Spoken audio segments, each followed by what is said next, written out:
Shipwreck at the Bottom of the World, Chapter 7. The Face of the Deep is Frozen. The Antarctic contains 90% of the world's snow and ice, and there are more than 80 kinds of it. There's brash ice, pancake ice, bullet ice, green ice, frizzle, Neela's, breccia, shuga, slush ice, rotten ice, pressure ice, grease ice dust, shorefast ice, ice flowers, ice haycocks, ice saddles, floes, calfbergs, growlers, and sastrugi, to name just a few. And when it comes to icebergs, there are whole family trees to study.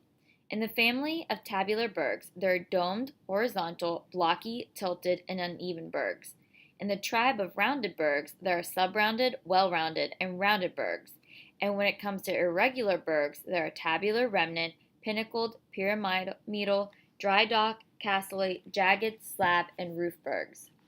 Much of the ice on the continent of Antarctica is actually a form of consolidated snow called firn. As snow accumulates, it begins to compact, forcing out the air between the snowflakes. Eventually, all the air is squeezed out and the snow is a dense, heavy ice. This compression also makes much of the ice blue. These masses of ice form glaciers that reach the edge of the continent, where every year 5,000 to 10,000 icebergs calve or break off from the ice sheets into the surrounding ocean. Many icebergs are so large that they create their own weather systems.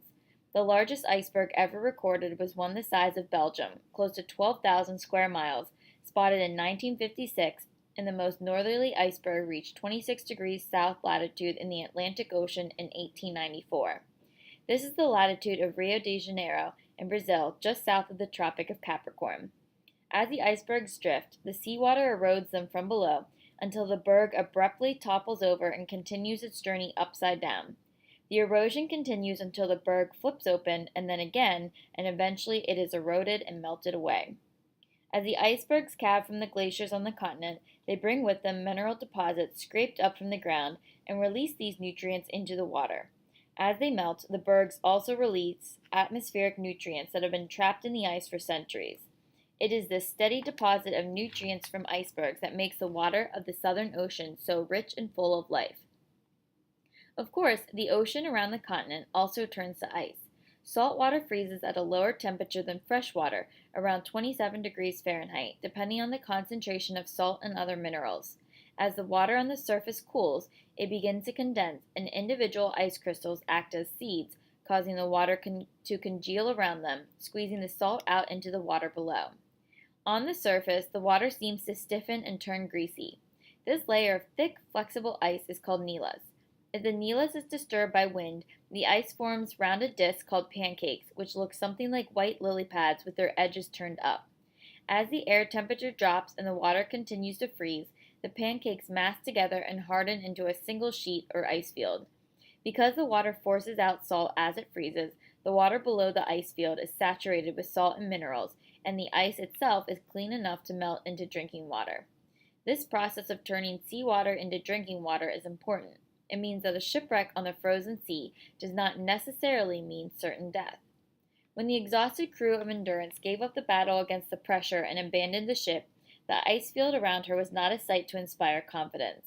The ship itself was a mess of snapped rigging and broken spars. Beside her on the ice was Dump Camp, a junk pile of most of the stores and equipment the men had. The dogs milled around, straining at their tethers, snapping and snarling at one another. The crew staggered like dead men, utterly beaten from their labors, trying to pitch tents so they could crawl in to sleep. There were only 18 sleeping bags, originally meant for the overland journey, and the men drew straws to see who would get them. The rest of the men had to do with the wool blankets. Tom Crean was suffering from snow blindness, a temporary condition that often affects polar travelers when they are exposed to the glare of sunlight on snow. He had to be helped into a tent. That night, the ice beneath the tents quivered as whales rubbed up against it from below. Though we have been compelled to abandon the ship, which is crushed beyond all hope of ever being righted, we are alive and well, and we have stores and equipment for the task that lies before us. The task is to reach land with all the members of the expedition, Shackleton wrote in his diary the next morning. There were precious few options available to the boss. Already the ship had drifted 1,000 miles north and west with the pack ice. The tip of South America was more than 2,000 miles away, and there was no way of reaching it on foot. They had ample food, guns, matches, and dogs. But after all, they were in the Antarctic, not Hyde Park in London. The circumstances were dire, to say the least. After a quiet conference with Wild, Shackleton announced his plan to the crew. They would march across the frozen sea with 2 of the 3 lifeboats to Paulet Island, 346 miles to the northwest. To the best of Shackleton's knowledge, there was a cache of stores in a hut on Paulet Island from a 1902 Swedish expedition. What they would do once they reached this destination was not specified. It was enough to have a goal. He would plan the next step when they got there. But 346 miles is more than the distance between Boston and New York, almost as far as from Los Angeles to San Francisco, about the entire width of Iowa. They would have to walk the whole way, hauling their gear in the 2 boats. The men knew they were doomed without the boats. Eventually they would reach open water. They would need the boats, no matter how burdensome they were to drag over the ice. Shackleton gave the men a couple of days' rest. October 30th was the appointed day of departure. In the meantime, there was much to get ready. Mrs. Chippy, the carpenter's cat, had to be shot because without the protection of the ship, the dogs would have eaten them. The youngest of the puppies were too small to pull with a team, also had to be killed. While McNeish and McLeod began fitting the lifeboats onto sledges, the rest of the crew began sorting their equipment. The men were given a 2-pound limit on personal gear, which allowed them to keep only the items that were essential for survival, although the boss did allow them to keep their diaries and their tobacco, and the doctors were allowed their medical supplies. In a dramatic gesture, Shackleton took his gold cigarette case and a handful of gold coins from his pocket and dropped them on the snow. Gold was useless for the task ahead. He then opened the Bible inscribed to him by Queen Alexandra and ripped out a page from the Book of Job. Out of whose womb came the ice, and the hoary frost of heaven, who hath gendered it? The waters are hid as with a stone, and the face of the deep is frozen. Then he folded the page into a pocket and dropped the heavy Bible on the cigarette case and gold coins, showing the crew the route they must take.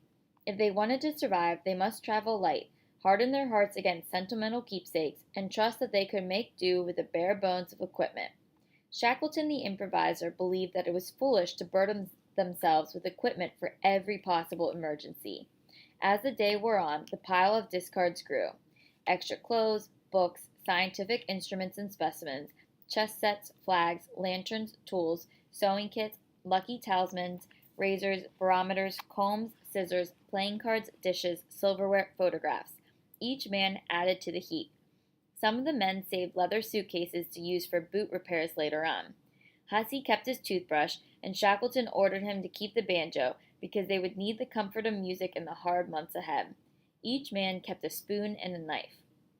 The journey was ready to begin at 2:00 p.m. on October 30th under heavy gray skies. It had already snowed on and off during the day, and it threatened to continue. That didn't pose much of a problem, but the road ahead did.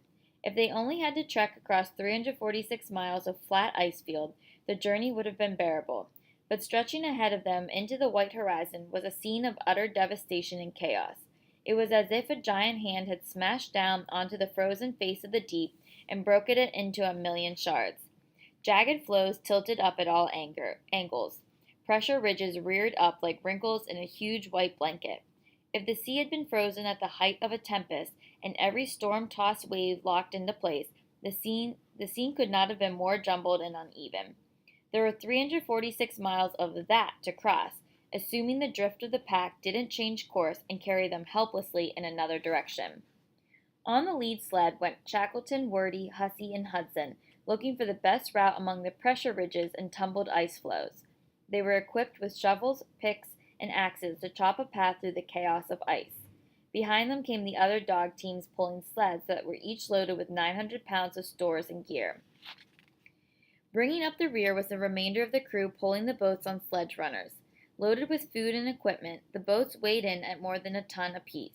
15 men in harness dragged one boat at a time across the wet snow and over the ice, stopping every quarter mile to rest before going back to haul the second boat forward. Shackleton was in constant anxiety over continuing pressure in the ice. If a crack opened up between one team and another, the result could be disastrous. So he kept the men in sleds and boats close together, relaying forward one agonizing quarter mile at a time. Frequently, one of the dog teams had to be unharnessed from its sled and then hitched to a lifeboat to help the men drag it up and over a hummock or ridge. After 2 hours of back-breaking labor, hauling the boats through wet, heavy snow, detouring around piles of broken floe, they were only 1 mile from endurance. Soaked and numb with fatigue, the men swallowed a hasty dinner and fell into their tents. It began to snow during the night. When the men resumed their burdens the next day, they had a new layer of heavy, wet slush to trudge through, and more wet snow was falling steadily. After another 3 hours and only an additional 3/4 of a mile, the boss called a halt. He and Worsley were worried about damaging the boats as they knocked their way across the ice. They were getting nowhere. At the moment, they were on a very large, level floe, more than a half a mile in diameter. There wasn't another good, solid, flat floe in sight, and Shackleton felt they could not do better for a camping place. The men pitched their tents on the wet snow and crawled into their sleeping bags. Shackleton anxiously scouted ahead and found it impossible to advance. Next morning he announced that they would stay where they were and let the drifting pack carry them northward into a better position to make for Paulet Island. There was no alternative. Shackleton told Green to start adding large chunks of blubber to the crew's food. The thick seal fat that kept the animals warm would provide valuable calories in the men's diet and keep them from freezing. It was time to get used to it.